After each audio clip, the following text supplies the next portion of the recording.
Hello friends, అందరికీ నమస్కారం. Welcome back to Akhila edge news. Andhra Pradesh ప్రభుత్వం రైతన్నల కోసం అన్నదాత సుఖీభవ పథకాన్ని అయితే ప్రవేశపెట్టింది. దానిని 2026వ సంవత్సరంలో అయితే అమలు చేసేందుకు అయితే ముందడుగు వేస్తుంది ఆంధ్రప్రదేశ్ ప్రభుత్వం.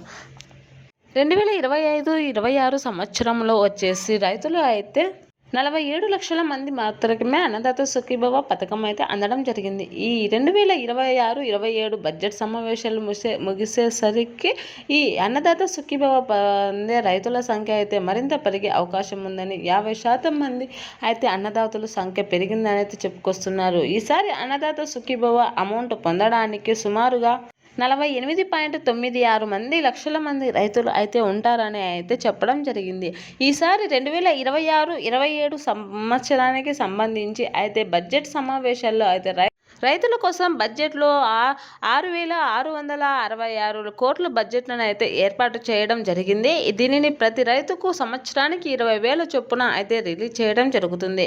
ప్రతి అన్నదాతకు ఈ అమౌంట్ అందాలంటే కొన్ని పనులు చేసుకొని తీరాలని అయితే చెప్పడం జరుగుతుంది. ఏ పనులు చేసుకోవాలి, ఏం చేసుకుంటే అమౌంట్ అనేది వస్తుంది అనేది చెప్తాను. అంతకంటే ముందు దయచేసి అఖిల ఎడ్జి న్యూస్ ఛానల్ని లైక్ చేయండి, షేర్ చేయండి, కామెంట్ చేయండి, అలాగే సబ్స్క్రైబ్ చేసుకోండి. అప్పుడే నేను చేసే ప్రతి వీడియో మీ వరకు చేరడం జరుగుతుంది. ఇప్పుడైతే పూర్తి సమాచారం అయితే తెలుసుకుందాం. ఆంధ్రప్రదేశ్ ప్రభుత్వం బడ్జెట్ సమావేశాలలో రైతుల కోసం 6,666 కోట్లను అయితే ఏర్పాటు చేసినది. ఇది కేవలం రైతుల కోసం అన్నదాత సుఖీభవ డబ్బులు వేయడానికి, సంవత్సరానికి 20,000 రూపాయలు అందించడానికి ఏర్పాటు చేయడం అయినది. అలాగే వ్యవసాయ అనుబంధ సంస్థలకు సంబంధించి వ్యవసాయానికి కాకుండా అనుబంధ సంస్థలకు కూడా వచ్చేసి 13,596 కోట్లను అయితే అనుబంధ సంస్థలకు ఏర్పాటు చేయడం జరిగింది. వ్యవసాయ అనుబంధం అంటే కోళ్ళ పెంపకాలు, పశువుల పెంపకం అలాంటివి వచ్చేసి దానికోసం కూడా అమౌంట్ని కేటాయించడం జరిగింది.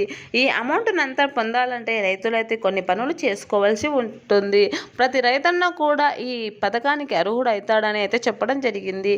ఇందులో ఆంధ్రప్రదేశ్ సంబంధించిన రైతులకు మాత్రమే అన్నదాత సుఖీభవ పథకం వర్తిస్తుందని అయితే కేంద్ర రాష్ట్ర ప్రభుత్వాలు చెప్పడం జరుగుతుంది. కేంద్ర రాష్ట్రం చెప్పిన పిఎం కిసాన్ అయితే ఏ రాష్ట్రానికి సంబంధించి అయినా అమౌంట్ రావడం జరుగుతుంది.